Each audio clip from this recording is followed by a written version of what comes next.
بسم الله الرحمن الرحيم الحمد لله رب العالمين والصلاة والسلام على سيدنا وعظيمنا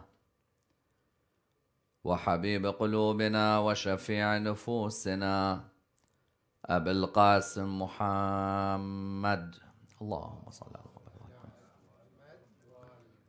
وعلى أهل بيته الطيبين الطاهرين وأصحابه الغر الميامين. الحمد لله الذي جعلنا من المتمسكين بولاية سيدي ومولاي علي بن أبي طالب. اللهم صل على محمد وآل محمد. الحمد لله الذي هدانا لهذا وما كنا لنهتدي لولا أن هدانا الله. أما بعد، اللهم لعن بني أمية قاطبا. Umar ibn al-Khattab and Uthman bin Affan gave life to Bani Umayyah after everybody had thought that they had finally died and perished and were to be forgotten. Indeed, if you were to examine the caliphate of Umar ibn al-Khattab and Uthman bin Affan, you'll see many of the main personalities involved in the atrocities that led to Karbala, or those who were related to those who were involved at Karbala, were appointments made by these two caliphs. Because many people ask the question that how is it 50 years after the Prophet, peace be upon him, and his family died, that the Umayyads were the most powerful group of people again? Only 50 years before Karbala, the Umayyads were begging the Prophet for life. Upon the opening of Mecca, you found that there was a group of them by the name of the Tulaqa. Many of you would have heard Sayyida Zainab alayhi salam in Sham telling Yazid, Amin al-adli ibn al-Tulaqa. Is it just, O son of those who were freed? Taliq, divorce, is normally a word that we associate in personal law, that when someone goes through a talaq, it means that they are freed from a particular contract that they may be involved in.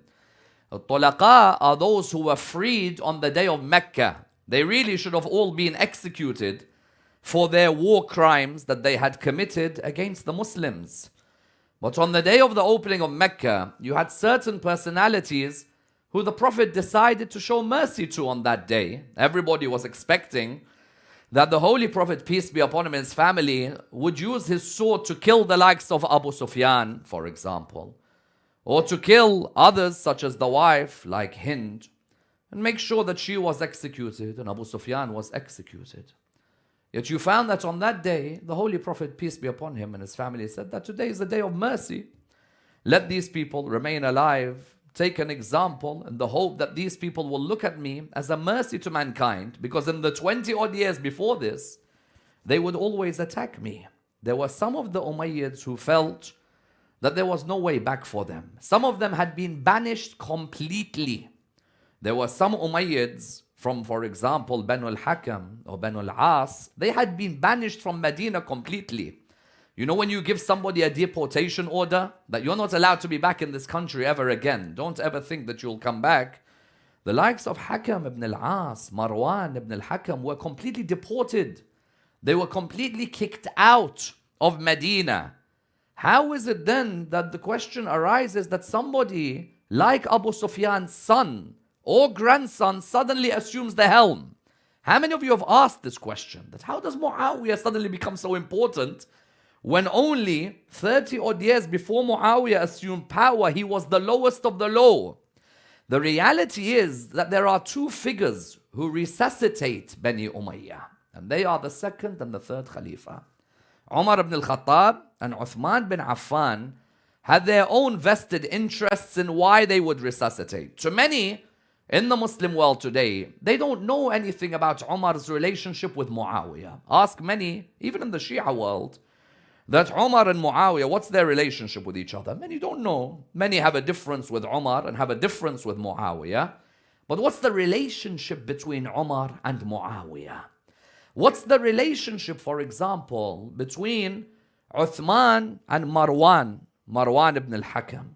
What is their relationship with each other? Because if I, as a non-Shi'i, believe that somebody like Umar or somebody like Uthman is somebody who is rightly guided, what if they appoint certain personalities who themselves were the enemy of Rasulullah sallallahu alaihi wasallam? What would that say about them? If now I know that Muawiyah is the son of Hind, his mother was a cannibal, she ate the liver of Hamza on the day of Uhud, am I gonna really give Muawiyah a position of power? Am I going to look at somebody like Marwan who's been banished and bring them back? Because when Karbala happens, Marwan ibn al-Hakam is a huge governor in Medina. But how does he become governor of Medina? Just before Karbala happened, Muawiyah is calling all the shots. How did Muawiyah get to a level where he calls all the shots? The reality is that when you examine Umar and Uthman's role, they revived Bani Umayyah when Bani Umayyah virtually finished. The Umayyads, who were at the lowest ebb, suddenly you find them revived. How they are revived? Let's examine tonight and seek to understand the way Muawiyah, Marwan, Al-Hakam ibn al-As, Walid ibn Uqba, and others from the Umayyads, how at one point they were the lowest of the low, and then they became the highest of the high. I'd like to do this in the following stages. Number one, how did Umar ibn al-Khattab come into power? Number two, when Umar comes into power, who's one of his main appointments upon coming into power? And how is it that Umar ensured that Muawiyah became governor of 4 of the biggest countries in the Muslim world today? Number three, why did Umar put Muawiyah there? And why wasn't Umar ruthless with Muawiyah the way he normally was ruthless with others? Number four, when Umar dies, how does Uthman come into power? And how would non-Muslims laugh if they found out about our election system? Number five, when Uthman does come into power, how comes he suddenly brings all of Rasulullah's enemies back into power again? Number six, when the Muslims begin to complain about Uthman bringing Bani Umayyah back, what was Uthman's response to them? And are they any Muslims? Is Abu Dhar and Abdullah bin Mas'ud counted as any Muslim? And how do they speak out against Uthman? Number seven, what led to Uthman's assassination? Why was Uthman killed? What was the reason behind the Muslims wanting him killed?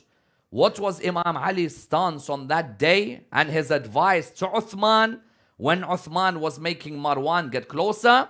And how did Imam Ali himself make clear that if you allow all of these to come into power, then they'll take out all their venom, not just on me, but on all my children as well. And on the 10th of Muharram, how did they take out their venom on the children of Rasulullah sallallahu alayhi wa alayhi? Let's examine this and dissect the topic in depth. Abu Bakr was Khalifa after the Saqifa regime had been established. He was Khalifa for a few years. He died a few years after assuming power. Upon his deathbed, Abu Bakr appointed Umar.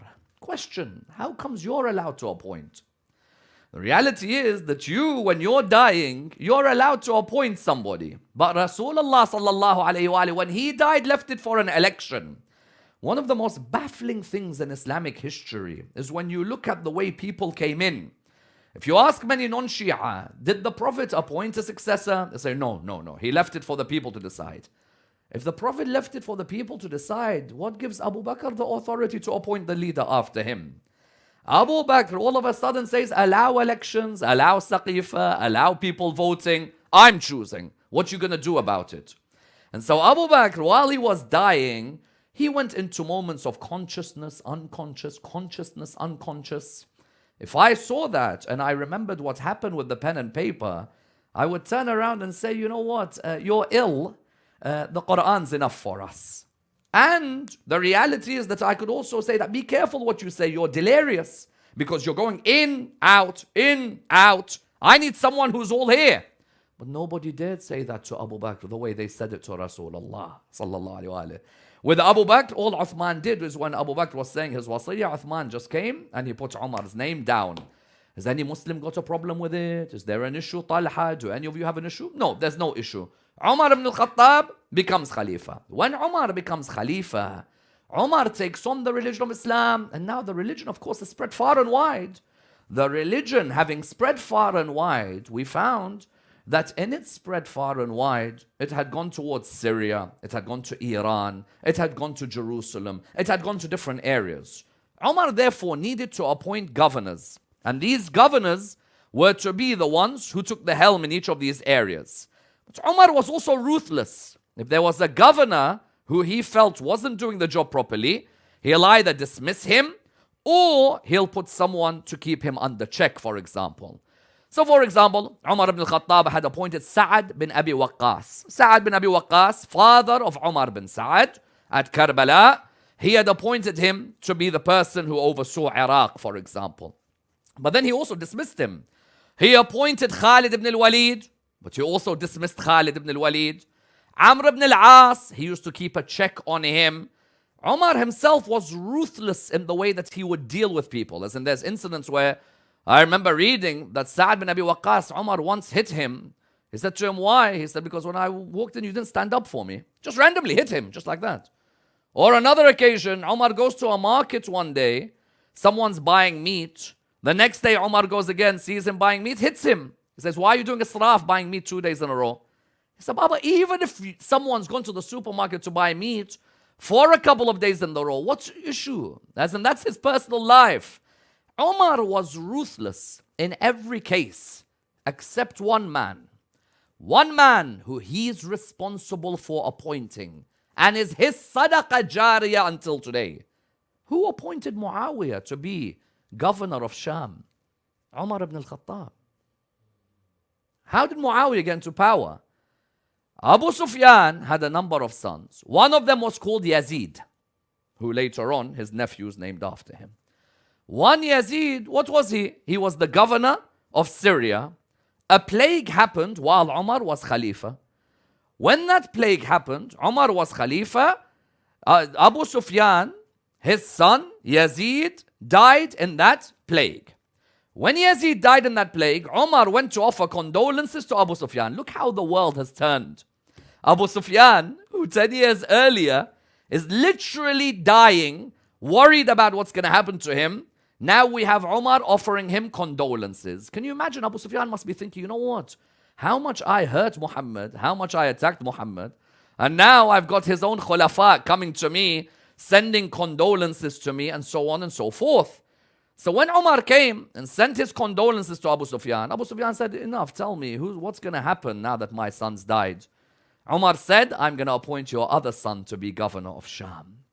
Umar ibn al-Khattab, 40 years before Karbala, appoints Muawiyah bin Abi Sufyan to have Sham in his hands.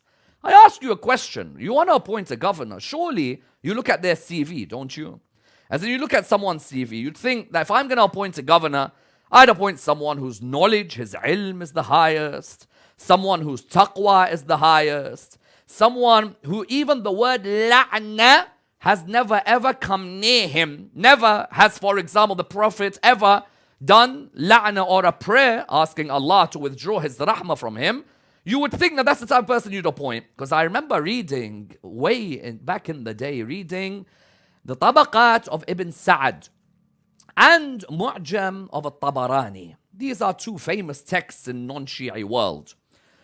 They have a narration which, if you bring it together, you add it together, it results in the Prophet, peace be upon him, and his family doing la'na on Abu Sufyan and Muawiyah while the Prophet was alive. What is the narration? Narration from Nasr bin Asim al-Laythi. Yes, he is the one who narrates it from his father, that the Prophet in Medina, one day the people were calling out, we seek refuge from the anger of Allah and the anger of his Prophet. Why? They asked them.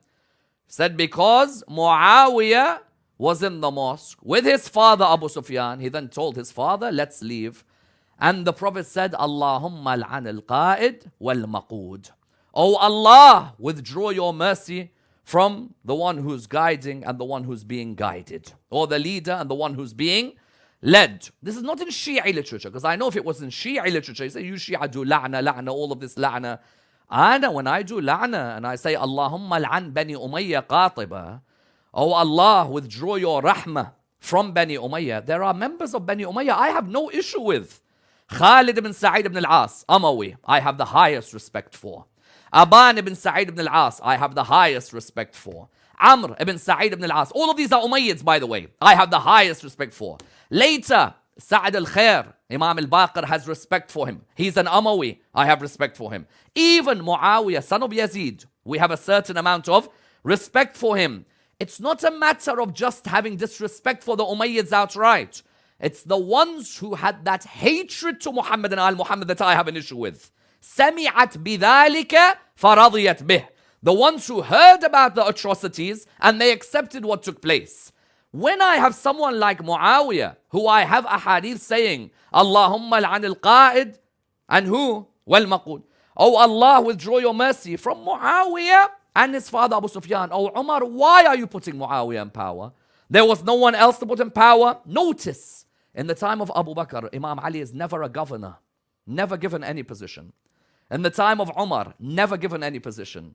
Even if he maybe doesn't want positions. But let's ask the question to those who say that Abu Bakr and Ali, Umar and Ali, Uthman and Ali were all best friends. I ask you, who took the positions in the time of these khulafa? Muawiyah bin Abi Sufyan has a position. Ali bin Abi Talib, 0 positions. Kufa, nothing. Sham, nothing. Not that Imam, Amir al-Mu'mineen, needs positions. He's already Imam from the day of Ghadir.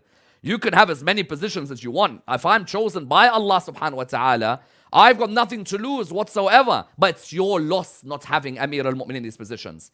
But Muawiyah, for goodness sake, was this man with the Prophet from day one?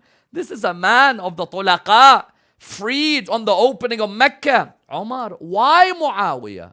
And then on top of that, when Umar meets Muawiyah and sees the way Muawiyah lives in Sham, you know Muawiyah, what he had because of Umar? You know what was in his control? Syria, Lebanon, Palestine, Jordan. All his. All his. You gave Abu Sufyan's kids that much? Because Abu Sufyan's kids gave me that much back? They showed that much love to Rasulullah or Umar? Well, you say that you love the Prophet and you are the successor of the Prophet. I've seen this man be part of a group who used to disrespect my Prophet. I give him all of these areas. Syria, Palestine, Lebanon, Jordan. All of them have Umayyad blood. I mean then. Then, of course. We're talking about then. Umayyad pure blood. Why? Because they owe everything to Muawiyah. The greatness of Islam that they saw in where? In Palestine, in Lebanon, in Jordan, in Syria, was all to Muawiyah. All of these areas were Muawiyah, firmly in charge. Now you imagine Abu Sufyan's looking at it and thinking, hold on a minute, my boys have now got all of that. You know, if they handle this with care and they handle it properly, I think we can actually get vengeance for the man who hurt us at Badr and Uhud. This is a wonderful opportunity. Umar ibn al-Khattab, Muawiyah bin Abi Sufyan is the best you have. That's the best person to put in Sham. He goes to see Muawiyah. Muawiyah living pompous, palaces, silk robes. Baba, where's Rasulullah and where's Muawiyah? All of a sudden, certain things, and I'm coming to examine Muawiyah in the next few nights, but he begins to see this. Umar normally is ruthless. You know what he does? He tells Muawiyah, how comes this is happening? What's going on? As in this pompous lifestyle and so on and so forth. Muawiyah goes, you know what? There's Roman spies everywhere. The Romans are watching the way that we live. They're interacting with us. So I've got to show the glory of Islam. So I have to live this lifestyle. You'd think Umar would therefore say to him, get out. The way he said to Sa'ad bin Abi Waqqas, the way he said to Khalid ibn al-Walid, get out of here, what you doing? No, on the contrary. It's just like, well, you know what? Sometimes your words, they do bewilder me. I know you have your way of talking. What is his best friend? I'm not understanding. As in normally, the most ruthless of all khulafa is on gentle terms with Muawiyah. Do what you want to do, O son of Hind. There's no issue. Your mom ate the liver of Hamza. It's all cool. You know what? This is a jariyah for you. You stay there. Muawiyah sat there in Sham comfortably, watching the Muslims, watching the development of Islam. Nobody could harass the nest and the house that he was building. And you found, therefore, that Umar never dismissed Muawiyah, never touched Muawiyah, never said a word against Muawiyah. He allowed Muawiyah to continue being in power until the day Umar died. When Umar died, okay, now we have to go back to square one. How do we choose a leader in Islam? Category A, Saqifa. Category B, best friend picks best friend. Now welcome to category C. Lock 6 people in a house and let them choose. And if 5 agree on one person and 1 disagrees, kill the one that disagrees. You know, this is how people do elections as human beings, of course.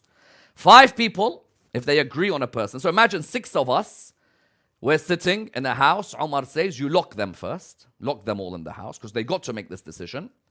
And who are the 6, by the way? All of them are promised Jannah. Ali ibn Abi Talib, Uthman, Talha, Zubair, Abd al-Rahman bin Auf, Sa'ad bin Abi Waqqas. These 6 have to be in a house. 5 of them agree on a Khalifa. Hold on. Before we get to the numbers, I thought we need an election. No, not anymore. I've decided on 6 people only. Yeah, but why these 6? Why not 9? Why not 11.23? Why 6? I've decided. Hold on a minute. I'm not understanding. What's the method of choosing a leader here? At Ghadir, it was pretty obvious. Why are we in a shambles now? No problem. 5, if they agree on a person and 1 disagrees, you have to behead him. I just want the whole world, whoever's watching this, just to sit back just for a moment, whether you're Shia, non-Shia, whatever. You've got 10 people who are going Jannah. You've got 6 people out of 10 who are going Jannah. If 5 agree on a leader and 1 disagrees, you've got to behead the one that disagrees. Can you imagine meeting the guy in Jannah and be like, sorry, bruv, you know, I know that day went a bit wrong. Just forgive me. Like, because he ordered that I had to behead you. But you know what? Alhamdulillah, in Jannah, we get our heads back. We do. In Jannah, we get our heads back. And we're all youths again, and we're drinking honey and milk and so on and so forth. But can you imagine the person you beheaded? You're like, you know what? God forgive me. But I knew we were both going Jannah. That's why I beheaded you. If 4 agree and 2 disagree, what do? Behead the 2 that disagree. Now imagine 4 of you and 2, and you'll be in Jannah, and you're like, Sa'ad bin Abi Waqqas, Abd al-Rahman bin Auf. You know, you got to forgive us. But that's the way we choose leaders. If 3 agree and 3 disagree, what do? 3 agree, 3 disagree, then Abd al-Rahman bin Auf decides who the leader is out of these. Why Abd al-Rahman bin Auf? Well, Imam Ali in Shaqshaqiyya makes it clear. They asked me to be part of a consultation committee. Since when was there a doubt about me being number 1 for me now to be part of a committee? One of them decided against me because of his hate for me, and so on and so forth. Anyway, a key crucial point emerges here. Abd al-Rahman bin Auf, when he asked them if 3 agree, 3 disagree, said Ali ibn Abi Talib becomes the Khalifa in his opinion. Ali, will you follow the sunnah of the Prophet and of Abu Bakr and of Umar? Question. If Abu Bakr and Umar's sunnah is the same as the Prophet, why is it a condition? If they said to Imam Ali, for example, you got to follow the sunnah of the Prophet, that's it. Why the Shaykhain have now been included in the word sunnah? It means now there are certain decisions that have been made after the Prophet which contradict with the prophetic philosophy. And I could go into Taraweeh and Mut'ah and Hayya ala Khair al-Amal and hundreds of innovations, hundreds of bid'ah, which Imam Ali points to in his sermon when he said innovations became greater after Rasulullah sallallahu alayhi wa died. Imam Ali said, I'll follow the sunnah of the Prophet, not the Shaykhain. Abu Bakr and Umar, no. No chance. Uthman, will you follow the sunnah of the Prophet and Abu Bakr and Umar? He said yes. He became Khalifa. When Uthman became Khalifa, how old was he? 72. Uthman was old when he became Khalifa. He wasn't young. But when he became Khalifa, he decided to do something that led Islam upside down and possibly led to Karbala. What was it? Uthman, in his relatives, one part he's related to Bani Umayyah. Umar ibn al-Khattab had already put Muawiyah firmly where Muawiyah needed to be. Muawiyah had been appointed, no one could dismiss him. What does Uthman do? Uthman begins to bring back into power all the ones who the Prophet kicked out. One by one. How many of you have heard of the cursed tree in the Quran. You know, you hear the story of that there is a shajara which is mal'una. In Surah Al-Safat, this shajara which is mal'una, a cursed tree. And the Prophet sees in a dream, what does he see? He sees monkeys on the pulpits. And he gives the prediction, because nobody wants to say that's Bani Umayyah. They want to say that's Shajarat Zaqqum, and you know, the classic interpretation that there's the Shajara and the discussions of Zaqqum. No, Shajara Mal'una is a cursed tree, a tree which is far from the principles, and that the Prophet supposedly said that this is Banu al-Hakam and Banu al-As. Which two? Of Bani Umayyah, Banu al-Hakam, Banu al-As. Banu al-Hakam, who's the head, for example? Al-Hakam ibn al-As. Yep. Who's his son? Marwan ibn al-Hakam. The Prophet kicked them out. He just kicked them out of Medina. Those two never come back. Ya Rasulullah, into your akhlaq is the best. Nope, out. These two. Wallah, there's one narration when they mention al-Wazagh ibn al-Wazagh. You know, like you've seen the Abu Bras. Abu Bras, what do they call it in English? Abu Bras. Gecko, lizard. This is Hakim ibn al-As and his son Marwan. Gecko. Lizard, the small one. In Iraq, we see it. You go to the bathroom, it's always flying around. You know, like, what's going to happen to me today? There's a proper jihad in here. Abu Bras, you see the Abu Bras everywhere. The Prophet himself would look at them and he would refer to them like they are the Abu Bras, for example. This same Marwan and his father, Hakam. Hakam is uncle of Uthman bin Affan. Kicked out by the Prophet. Sometimes Uthman even would plead with Abu Bakr, bring him back in. Nah. Umar, nah. Because they knew, people knew that this guy, Abu Bras, and his son, you can't bring them back in. You know what Uthman does? He brings Hakam ibn al-As back. What's your position? Tax collector. This guy, Hakam ibn al-As, is thinking, this man, his Prophet kicked me out. I'm now back. Tax collector of the Muslim world. 300,000 dirhams, nice, comfortably. Who then does he bring back? Marwan ibn al-Hakam. Marwan, who when Karbala happened was sitting like a king in Medina. And people blame Yazid bin Muawiyah as the reason that people like Marwan were in power. Who put Marwan there? أسس أساس الظلم. Dhulm doesn't occur overnight. There's an asas. Marwan ibn al-Hakam was not just one day woke up and said, you know what, I'm here. Marwan ibn al-Hakam was placed in power. The khums of the Muslim community was in his pockets. This man, the khums of places like Africa, I'm talking millions, goes firmly in his pockets. He allowed this Marwan, because Marwan was also Uthman's son-in-law. Marwan, back in. Hakam ibn al-As, back in. Who else did they start bringing back in? Abdullah bin Khalid, Uthman's brother-in-law, another Umayyi, back in. Who else? Walid ibn Uqba. Walid ibn Uqba, I'm not sure if he's Uthman bin Affan's mom's first husband or second husband, but still he's an Umayyi. Walid bin Uqba, the Quran had said about him, Ya ayyuha alladhina amanu, in ja'akum fasiq. In ja'akum fasiqun binaba'in fatabayyanu. أن تصيبوا قوما بجهالة فتصبحوا على ما فعلتم نادمين. Oh, you who believe, when a wicked person, evil person, comes to you with a piece of news, verify the news. This man who made a lie about a group of Muslims, Bani Mustalaq, by saying that Bani Mustalaq were apostates. The Prophet said, go and collect tax from Bani Mustalaq.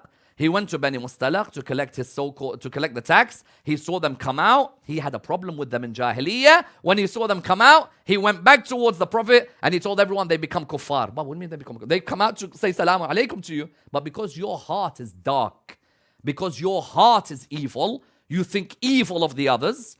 He comes back. He tells the Prophet, Prophet, I've got bad news. He goes, what is it? He said, you know, you asked me to go and collect tax. He said, yes. He said, slight problem. He said, what is it? He said, they become kuffar again. Prophet said, that's impossible. They just became Muslim. He said, sorry, they become kuffar. The problem is, I know you don't believe in him as a prophet, but he receives emails from heaven.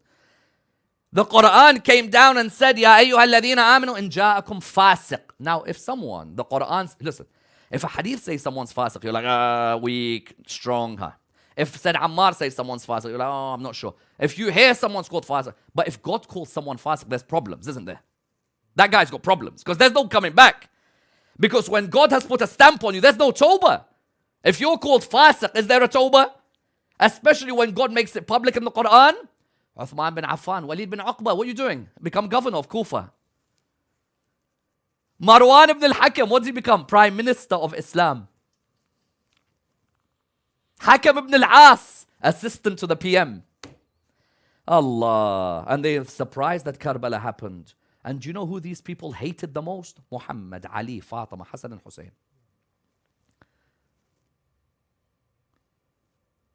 Siyar al-Ulama al-Nubala, famous non-Shi'i work. I remember reading the hadith. Marwan ibn al-Hakam says to Imam al-Hassan, Antum ahlu baytin mal'oonun. Problem there, do you agree? You are a household, la'na on you. You are cursed. Marwan ibn al-Hakam. To Imam al-Hassan, Antum ahlu baytin mal'oon. Do you think it's random that the Prophet calls this man and his dad Abu Dhar? Do you think it's random that the Prophet kicks them out of the country? Not Rasulullah even allowed Abu Sufyan to stay. But these guys, is like, no way these guys. Because these guys have such a hate, especially for Amir al-Mu'mineen alayhi salam. In the coming nights, I'm going to show you how they taught their kids to hate Ali, so that one day if they met Ali's kids, they'll take everything out on them. The media machine of Sham, Muawiyah, was building Fox News times 1 billion. He was sitting comfortably in Sham, and now Uthman bin Affan begun to bring who? Marwan ibn al-Hakam, here you go, Prime Minister. Hakam ibn al-As, here you go, you could be Assistant Prime Minister. Walid bin Uqba, why don't you become Foreign Minister? Abdullah bin Sa'ad bin Abi Sarh, why don't you become Ambassador? Abdullah bin Khalid, become Ambassador. Suddenly all of Hind's children were in Islam. What are they going to do? Oh my Lord, what are they going to do? Who began to speak out? Major problem. If companions all love each other, I defy any non-Shi'i in the world to show me if the companions all loved each other. Explain to me Abu Dhar al-Ghafari's hate of Uthman bin Affan. Abu Dhar al-Ghafari, 4th convert to Islam. 4th. Wouldn't you make him Prime Minister? Marwan ibn al-Hakam, his whole life hated Islam. You make him PM. Abu Dhar al-Ghafari gave his soul to the religion of Islam. Abu Dhar al-Ghafari, nothing comes out of his mouth except truth. The skies have not seen anyone as pure as Abu Dhar al-Ghafari. In the earliest days of Islam, he gave everything away to the religion. Abu Dhar al-Ghafari begins to speak out against Uthman. What's all this? What's all this? Rasulullah's enemies. You're putting them all back in power? One by one, you're bringing them all back? I ask you, when Abu Dhar says this, does that mean he's become kafir, fasiq? Abu Dhar, you all respect him. He said, Uthman, Marwan comes back. Hakam ibn al-As comes back. All of these, Abdullah bin Sa'ad bin Abi Sarh comes back. All of Rasulullah's enemies now have become PM, Vice PM, Foreign Secretary, Ambassador. Uthman, what does he do? He banishes Abu Dhar, kicks him out. Ya Rab, look how Islam, the tables have turned.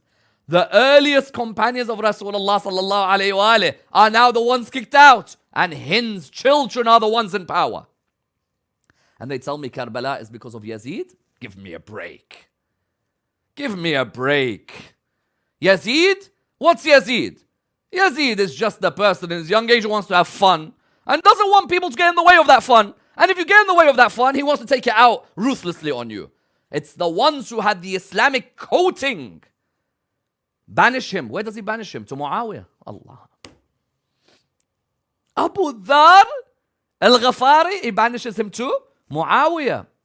Muawiyah's got the palaces and everything in Sham. What's Abu Dhar al-Ghafari do?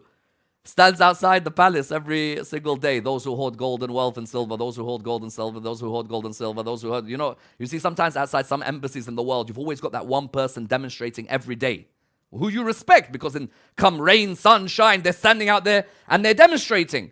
Abu Dhar al-Ghafari stands outside Muawiyah's palace. Those who, Surah 9, verse number 34, Surah 9, verse number 34, every morning. Muawiyah's like, this guy's giving me a headache. Headache. Abu Dhar is a headache. Into what did you offer Islam and what did he offer Islam? Headache. Muawiyah said, hey, you take him back. Uthman said, okay, bring him back. You know what Uthman did? He said, you're going to continue to speak out? He goes, I will. Because the man chosen on the day of Ghadir, this religion would never have seen oppression. You people are the ones who went against that man. And you showed injustice to him. Knowing that on Ghadir, Rasulullah sallallahu alayhi wa guided all of us that there wouldn't be the dhulm that there is now, that Marwan and Hakam ibn al-As and all of Bani Umayyah and Hind's children sit in power. He said, I'll banish you. Where do you banish him? To the Rabada. You know what Rabada? You know what that is? That's like a desert land. He made him go there, him, his wife and his kid. No food, no drink. He died alone. But these are not taught in the textbooks. Wallah, the amount of books I've read on companions of the Prophet, which stop as soon as the Prophet died. And then afterwards, okay, tell me, what happened after? I want to know what happened. Jamal, Safin, we're coming to all of these battles shortly in the forthcoming nights. What happened? Abu Dhar al-Ghafari dies alone. Yani, this is what Islam became. Who else spoke out against Uthman? Because Bani Umayyah were all now in power. Who else spoke out? Abdullah bin Mas'ud, Ammar bin Yasir. Suddenly, one by one, they began to speak out. And you know what? They say that all of these guys spoke out because of a Yemeni Jew called Abdullah bin Saba. Yani none of these had aql. A Jew from Yemen has to come and say, by the way, I want to cause fitna between all you guys. So this is what you should do. Baba, have respect for the people's aql, for the love of God. Yani I know we never had internet for 1,000 years. You people got away with this nonsense. Now people have internet. They can read for themselves. Abdullah bin Mas'ud, Abu Dhar al-Ghafari, Ammar bin Yasir, all of them began to speak out. Even Aisha, wife of the Prophet, began to speak out when she saw Walid bin Uqba leading Salat al-Fajr, Uthman's governor in Kufa, leading Salat al-Fajr in the 4th ruk'ah. This is unreal. In which ruk'ah? 4. Fajr is how many ruk'ah? How many ruk'ah is Fajr? 2. 4th ruk'ah. He turns around to them and goes, shall I continue? He was so drunk, he reached 4 in Fajr. When Aisha saw this, she said, this isn't enough. What's going on? We know that this guy in the Quran was called Fasiq. And now he's drunk. Baba, Ana, when I pray Fajr, I'm dying to finish at 1.5.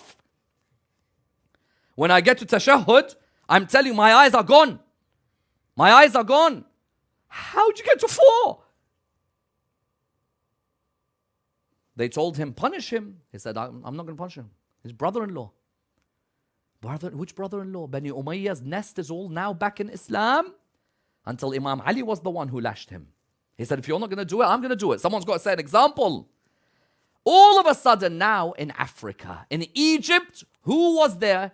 Uthman's foster brother, Abdullah bin Abi Sarh, who the Prophet, by the way, when he was alive, had ordered people to kill. But nobody did it. Now he was governor of Egypt, milking the money. Absolutely rinsing the money of Egypt. The people of Egypt wrote to Uthman. What led to Uthman's assassination? And you know why I mention this? Because Amir al-Mu'mineen later is the one blamed for all this nonsense. Because of course, they get angry when Mawla becomes leader shortly. They tell Egyptians, tell Uthman, listen, this governor you have over here, firstly, the man's not religious. This old Umawi. And secondly, he's taking all the money. Uthman said, I'm not going to move him. I'm in power. Marwan oversees everything. Baba, Marwan ibn al-Hakam. Why do you think us Shia say Allahumma al'an Marwan? Ala Marwan. True? Don't we always say that? When we say Al Marwan, why do we do la'an on Al Marwan? Because it's a cursed group of people with a severe hate of the Prophet first. First of the Prophet. Bani Umayyah have a history where they say we are the caliphs of God. Muhammad is just normal. We are God's caliphs on earth. They degrade the Prophet up until certain periods. So what happened was that Abdullah bin Abi Sa'd, they complain about him. Uthman's like, I'm not moving him. Egyptians start getting rowdy. Egyptians, if they don't like their leader, whether it's then or now, they got their way of getting him out. Egyptians begin to complain.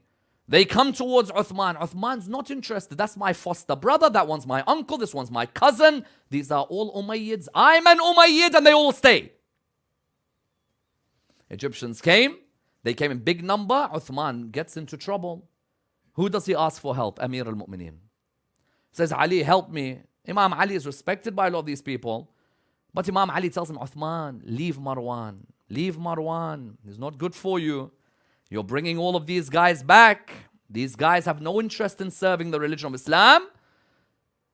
Uthman at that moment said, so what do you suggest I do? He said, what do the people want? Egyptians said, we want Muhammad, son of Abu Bakr, to become our governor. First Khalifa, Abu Bakr, his son, Muhammad, who lived with his father for a few years before he was raised by Imam Ali alayhi salam. He said, okay, these people said, you make him our governor. If you make him our governor, then we won't say anything. What does Uthman do? He writes a letter and he says that, okay, you could go back now, Muhammad bin Abu Bakr, you could go back towards the people of Egypt and make it clear to them that, okay, you could be the governor. What then happens? When the people of Egypt leave, at that moment, Marwan tells Uthman, tell them that these people had come, that they had heard a rumor about bad treatment, and then they were able to verify it with you, and that you made it clear that there was just a false rumor that was being spread. Uthman did that. The people of Egypt got angry. When they got angry, Muhammad bin Abu Bakr, on his way to Egypt, they stopped him, they found a letter. And what did the letter say? When this Muhammad bin Abu Bakr reaches Egypt, you, Abdullah bin Sa'ad bin Abi Sarh, or whatever your name is, kill Muhammad bin Abu Bakr. The Egyptians found this out. They said, hold on a minute. So we asked you for this governor, and your intention was that as soon as the governor reaches Egypt, your foster brother governor kills him. Suddenly the Egyptians mutiny. The Egyptians, all of them, come together, and they come and lay siege Uthman's house for 49 days. There is a siege on the house of Uthman. Of course, no one mentions this to our poor brothers in other schools in Islam. All they're told is first Khalifa, second, third, rightly guided. Okay, but wait. If he's brought Marwan in and he's brought... Question, where's Muawiyah? Uthman is Muawiyah's cousin. Umar has appointed Muawiyah. Uthman's now in trouble. 49 days siege of his house. Where's Muawiyah? They just kick him back. Just watch all this nonsense, man. You got this guy's appointed all of us.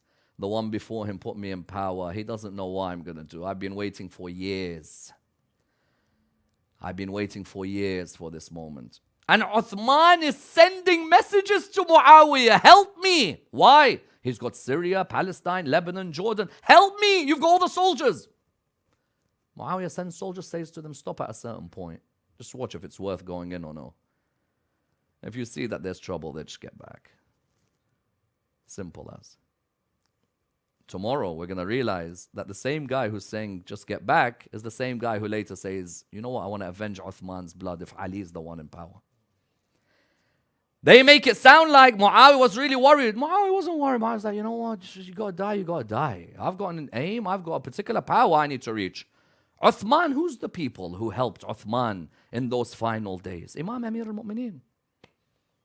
And the principles of the man saying that, listen, let's not have this killing between Muslims. These things can be resolved, but you jumping in and you wanting to stab and you wanting to kill, let's have a particular way in which we deal with this. To the extent that some narrations mention Imam al-Hasan, Imam al-Hussein were trying to stop the Muslims at the door of Uthman. But Mawla said one thing to him. He said to him, Marwan ibn al-Hakam, dissociate from him, we give you our full support. Did he dissociate from Marwan? Not at all. He loved every one of his Umayyad friends and cousins. Every single one of them. Hakam ibn al-As, Marwan ibn al-Hakam, Abdullah bin Sa'ad bin Abi Sarh, the likes of Wali bin Uqba. Not once did he disassociate from them. Even when Imam Ali found him thirsty and found him with people attacking him, Imam Ali tried to make sure that water was brought to the house.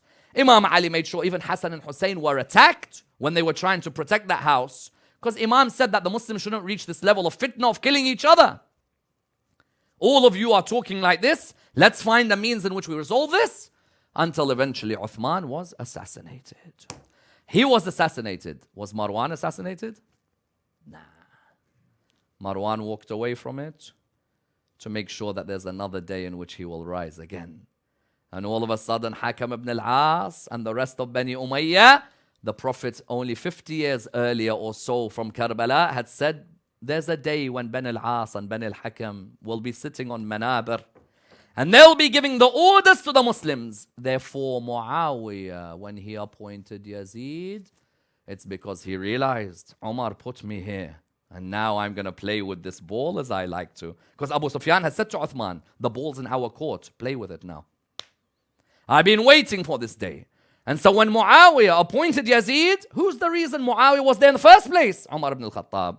Muawiyah appoints Yazid. What does Yazid do? Make sure all the Umayyads, they're all comfortably in their positions. Amongst all these Umayyads, what they all have in common? They hated Abu Turab, no doubt. Each and every one of them had a hate for Amir al-Mu'mineen alayhi salam in particular. And I will show you more of this in the forthcoming nights. Why the hate? Look at it logically. Muawiyah, when you look at his grandfather, who was he from his mom's side? Utbah bin Rabi'ah. Who killed Utbah at Badr? Ali ibn Abi Talib. Who is it that was responsible for the killing of a number of Muawiyah's own cousins? Ali ibn Abi Talib. Who was the man always in the place of the Prophet when the Prophet was about to be attacked? Ali ibn Abi Talib. Therefore, now when the ball is in our court, take your vengeance on Ali ibn Abi Talib and his children and his grandchildren. I mentioned children, but Ali ibn Abi Talib's children at Karbala, how old were they? His children? 50s. You'd agree? Imam al-Hussein alayhi salam in his mid-50s. Sayyidah Zainab in her mid-50s. But I also mentioned grandchildren. Why? Because they had no mercy whatsoever. Even if it's a 6-month-old baby, they had no problem shooting their arrow into that neck. If your grandmother used to eat the liver of the likes of Hamza, what's a baby? A 6-month-old, they made sure that they decapitated that 6-month-old. A baby that we have a hadith was just born on the day of Karbala, they took out that baby. How many children can you each name were harassed in Karbala? How many? How many are there from young girls who horses kicked them with their hooves? This Sukayna bint al-Hussein, how many times horses trampled past her or pushed her or attacked her? But you know what was so wonderful? Is that the spirit of Ali also was alive in his grandchildren.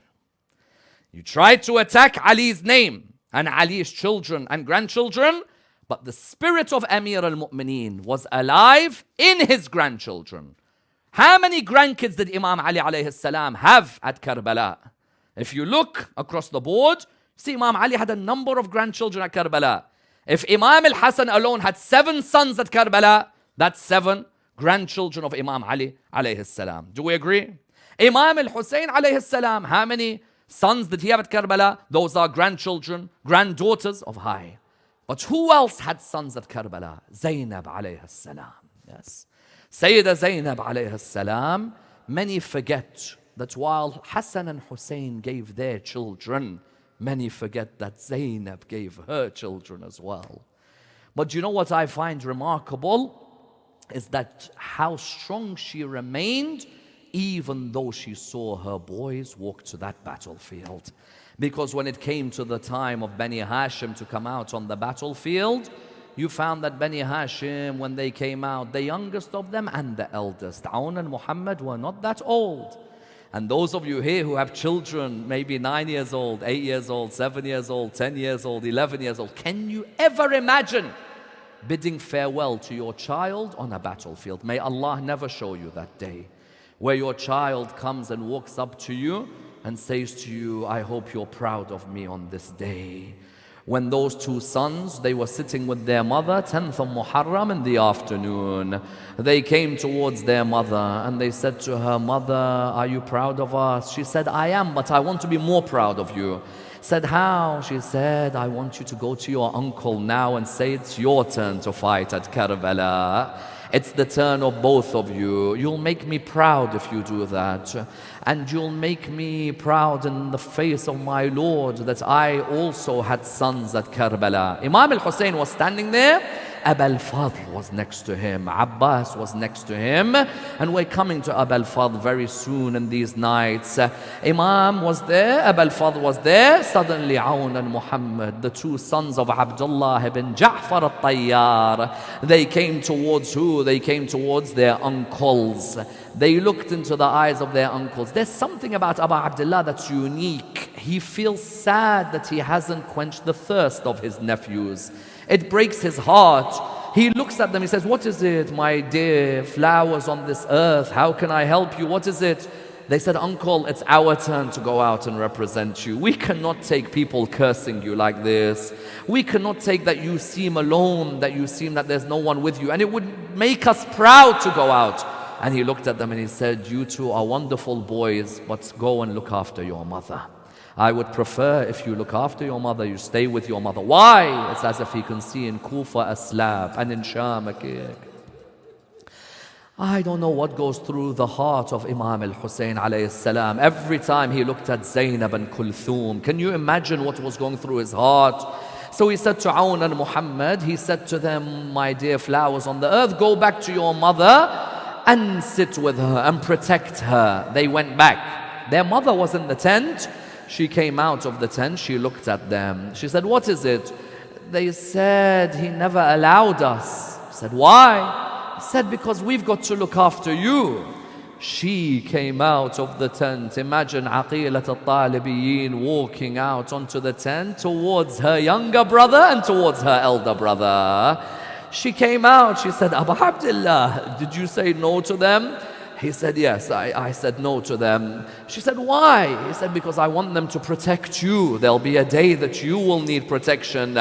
She looked at him and she looked at Abbas's face.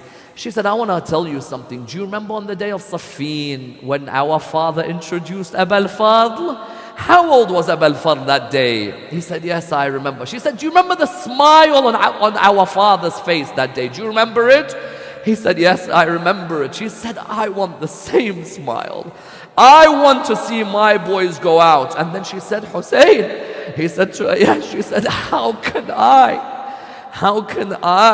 talk to my mother Fatima one day when Layla has given her boy, Ramla has given her boy, Rabab has her boy. I want to say to my mother as well that I gave my boys as well. Nobody breaks Hussein's heart like Zainab alayhi salam. Why does Zainab break the heart of Abu Abdullah? You know why? I'll tell you why. Because Imam al-Hussein, every sad experience he saw in life, Zainab was with him. When the door was broken, who was with him? When the rib was broken, who was with him? When the head was struck in Kufa, who was with him? When the poison affected Imam al-Hasan, who was with him? It's as if for Abu Abdullah, there's something going through his head that, you know what? She was always there for me. How am I going to be there for her in Kufa and Sham?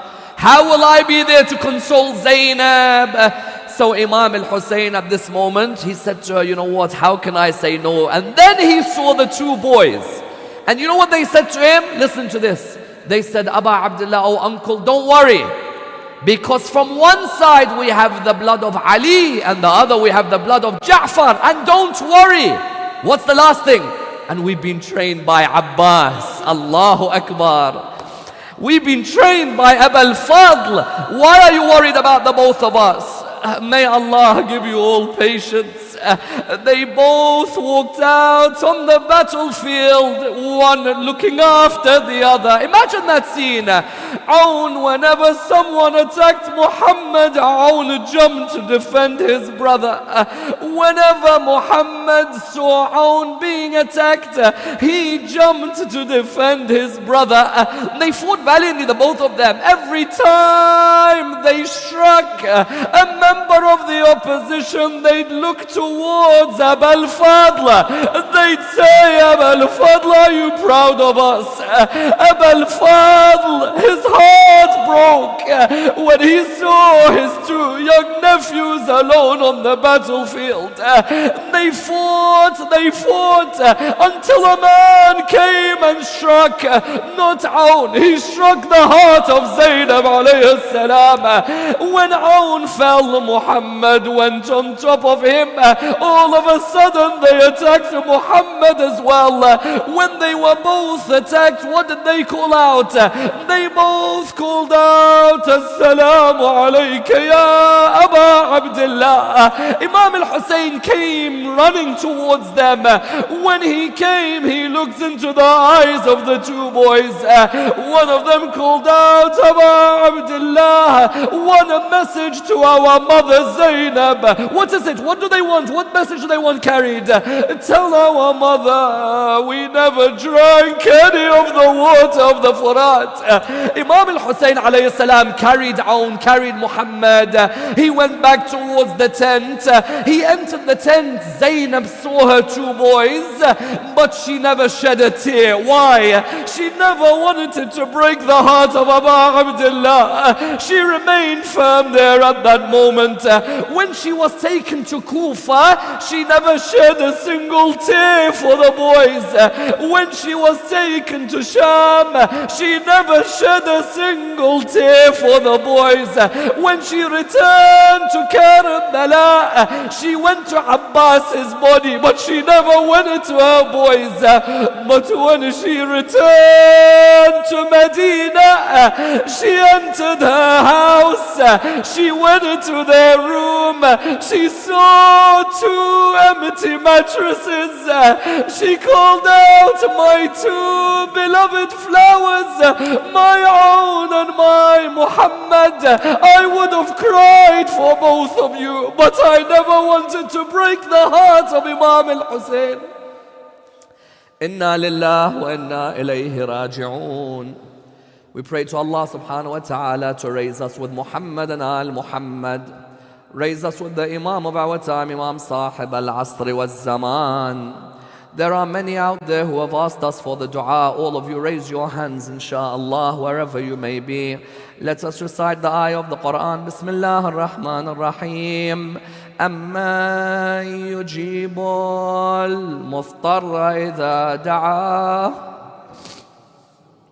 أَمَّا يُجِيبُ الْمُضْطَرَّ إِذَا دَعَاهُ وَيَكْشِفُ السُّوءَ أَمَّا يُجِيبُ الْمُضْطَرَّ إِذَا دَعَاهُ وَيَكْشِفُ السُّوءَ أَمَّا يُجِيبُ الْمُضْطَرَّ إِذَا دَعَاهُ وَيَكْشِفُ السُّوءَ أَمَّا يُجِيبُ الْمُضْطَرَّ إِذَا دَعَاهُ وَيَكْشِفُ السُّوءَ.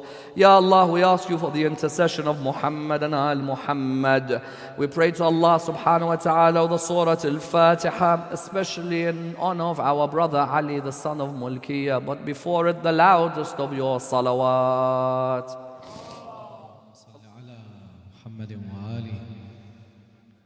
Please rise in honor of those who gave their lives in loyalty to Abu Abdullah al-Hussein. Please rise in honor of those men who said, we not only serve Hussein, but we serve his father, Amir al-Mu'mineen. We also serve the Prophet. And so the poet comes and says, we'll cry for you, Hussein. We'll die for you, Hussein, because we are sons of Ali, sons of Hussein, sons of Ali, sons of Hussein, sons of Ali, sons of Hussein, sons of Ali, sons of Hussein, sons of Ali, sons of Hussein, sons of Ali, sons of Hussein. We stand here before you. Our numbers may be few, but here we are, the best of companions. From where are our lessons? Maytham to Ammar, Maytham to Ammar. Maytham gave everything that was circling your father's star. We stand here before you. Our numbers may be few, but here we are, the best of companions. From where are our lessons? Maytham to Ammar. Maytham gave everything, a moon that was circling your father's star. For Ali crucified, we've come with the same pride. From near and far, from near and far, our pride. Haydar Ali, we've cried. Haydar Ali, our pride. Haydar Ali, we've cried.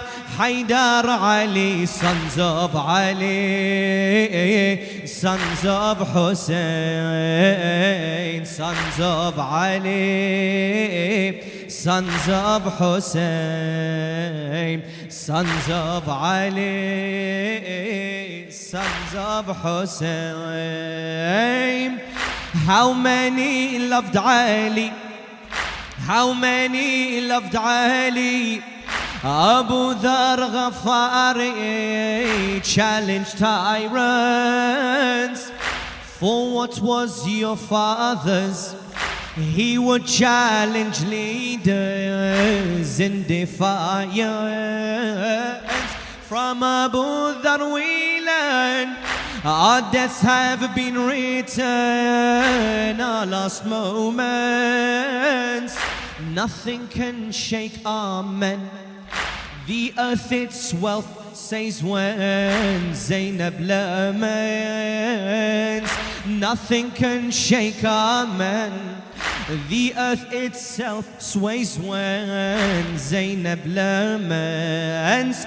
Oh light, do not wail, we'll fight. Do not wail, oh light.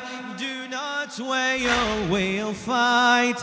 Do not wail, sons of Ali, sons of Hussein. Who are you? Sons of Ali. Our faith will not shatter. Our faith will not shatter. Like Malik al-Ashtar, we're a mountain, a scar upon his eye.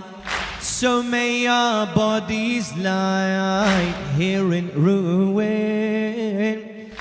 Thirsty will drink the sword. Thirsty will drink the sword. Will be quenched by our Lord at the fountain that sits inside heaven. We'll wait there with Hassan for you, Hussein, for you, Hussein. Leaders of paradise, masters of paradise, leaders of paradise, masters of paradise, sons of Ali, sons of Ali, sons of Hussein. Hussein, do not lament. Hussein, do not lament. We are each a servant, just like Karbala. The non-Arab is John, and he learns from Salman. And he learns from Salman. Hearts shall wither like Salman al-Farisi. John is Muhammadi, superior. Like Ambar he cries out, there's no turn outs of doubt in my leader.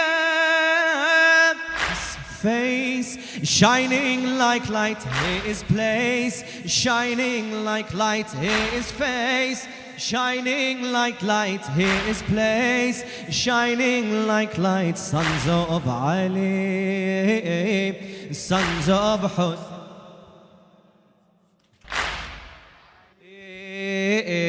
sons of Hussein, sons of Ali, sons of Ali, sons of Hussein.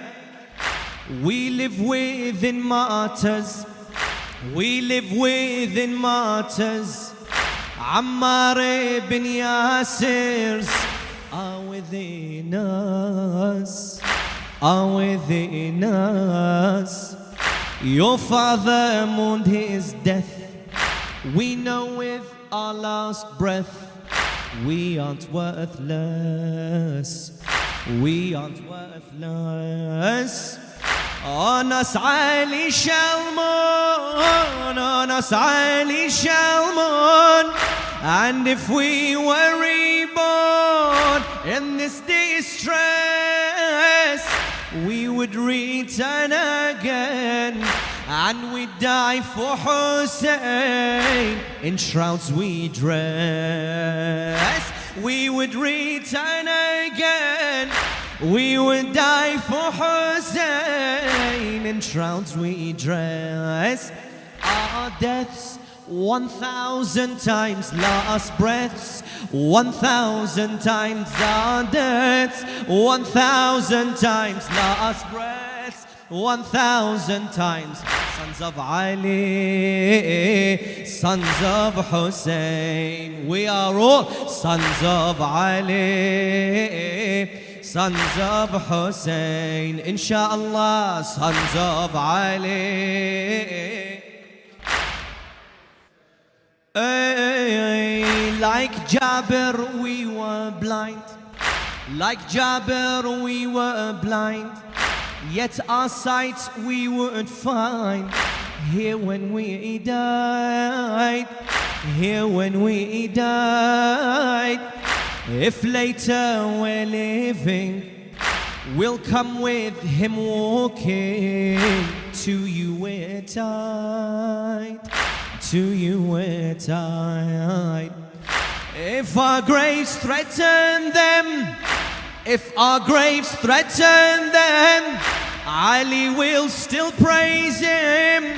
He is our pride, he is our pride. Like the grave of Hijr, like the grave of Hijr, Hussein, Hassan, Haidar, our graves have cried, our graves have cried. If our graves threaten them, Ali will still praise him. He is our pride. Like the grave of Hijr, Hussein, Hassan, Haidar, our graves have cried, our graves have cried. We'll sleep, still praising you. We'll weep, still praising you. We'll sleep, still praising you. We'll weep, still praising you. Sons of Ali, MashaAllah, sons of Ali, sons of Hussein, we are all sons of Ali. Many thanks to the poet Nouri Sardar. Assalamu alayka ya Aba Abdullah wa ala al-arwah allati hallat bifinaik. عليكم مني جميعا سلام الله بدل ما بقيت وبقي الليل والنهار ولا جعله الله آخر العهد مني لزيارتكم. السلام على الحسين وعلى علي بن الحسين وعلى أولاد الحسين وعلى أصحاب الحسين، خصوصا سيدي ومولاي أبي الفضل العباس وأخته زينب جميعا ورحمة الله وبركاته، وإلى أرواح المؤمنين والمؤمنات. رحم الله من قرأ سورة المباركة الفاتحة تسبقها صلوات.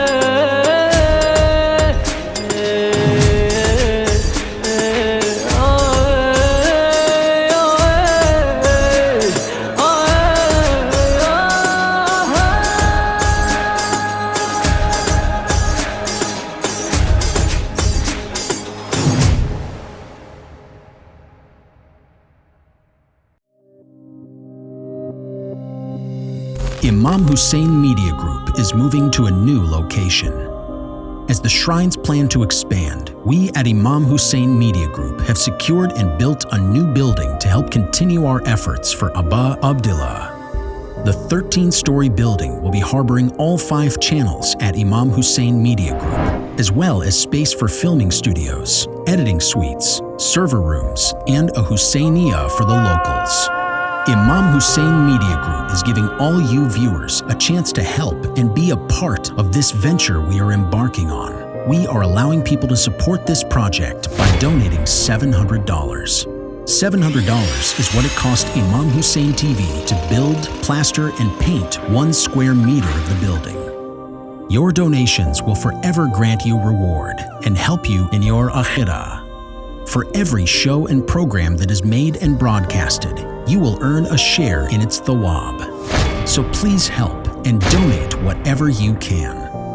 Remember, you are helping pave the way for millions to Karbala and to Imam Hussein.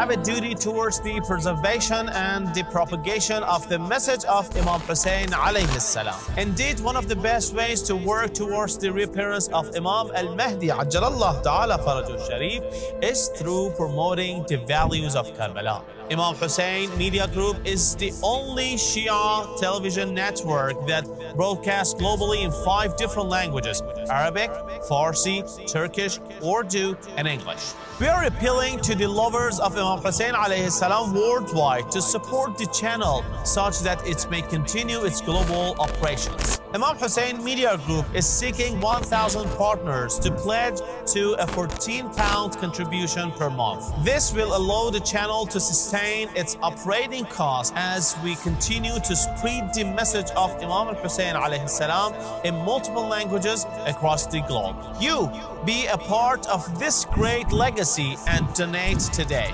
You can pledge in 2 ways. www.imamhussein3.tv/donate will take you direct to our donation page where you can pledge monthly. Or you can call or WhatsApp us on 0044 793 9917163.